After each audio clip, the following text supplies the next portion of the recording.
Hello and welcome back. So far we did one of the applications of derivatives that we found critical points and we were able to find out the absolute maximum and the absolute minimum of a function.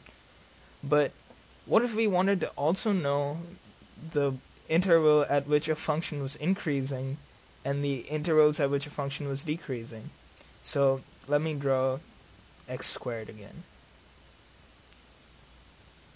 So x squared looks something like this.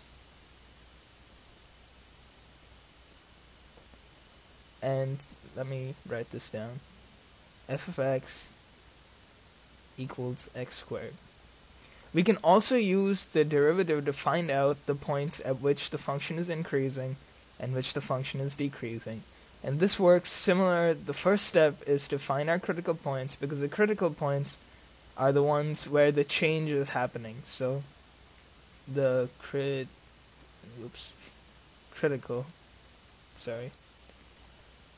So to find our critical points, just like we did last time, we find f prime of x, which is 2x, using the power rule. And then we set that equal to 0. So we end up with x equals 0.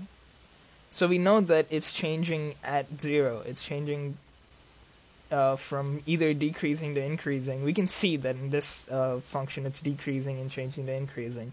Let's say we didn't have a graph. We didn't know the graph, or the graph was something that we just couldn't graph. So we can use calculus to solve this. So our critical point is 0. To test the points, and right now we are looking at an interval from negative infinity to infinity.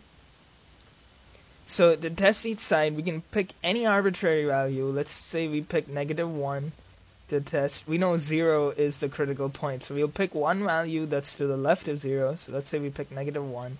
And then we pick one value to the right of 0. So let's say we pick 1. And then we can use these critical points, or not the critical points, but these arbitrary values around the critical point to plug it into the derivative of the function and figure out whether it's increasing or decreasing. And if it's decreasing, then when we plug it into this, we'll get a negative number. And if it's increasing, when we plug it into this, we'll get a positive number. And as you can see, if I have 2 times negative 1, that gives me negative 2. And if I have 2 times positive 1, that gives me 2. So this function, x squared, is decreasing, and I forgot to put the negative sign there, is decreasing on the interval from negative infinity to 0, which is our critical point. This is the point of change. We don't include this because it's not decreasing on 0, but it's decreasing up to 0, and this is increasing on from the point 0 to infinity.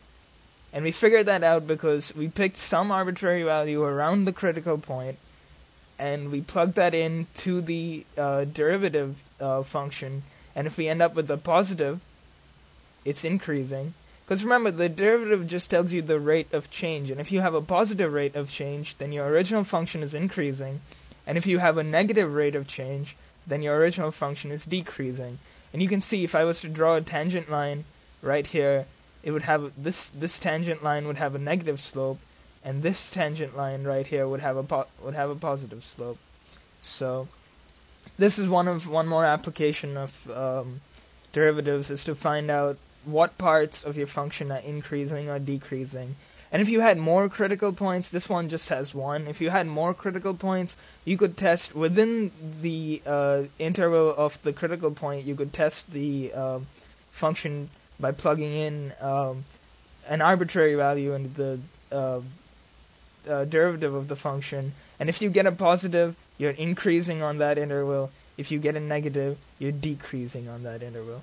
So, as always, if you have questions about this, you can send me an email.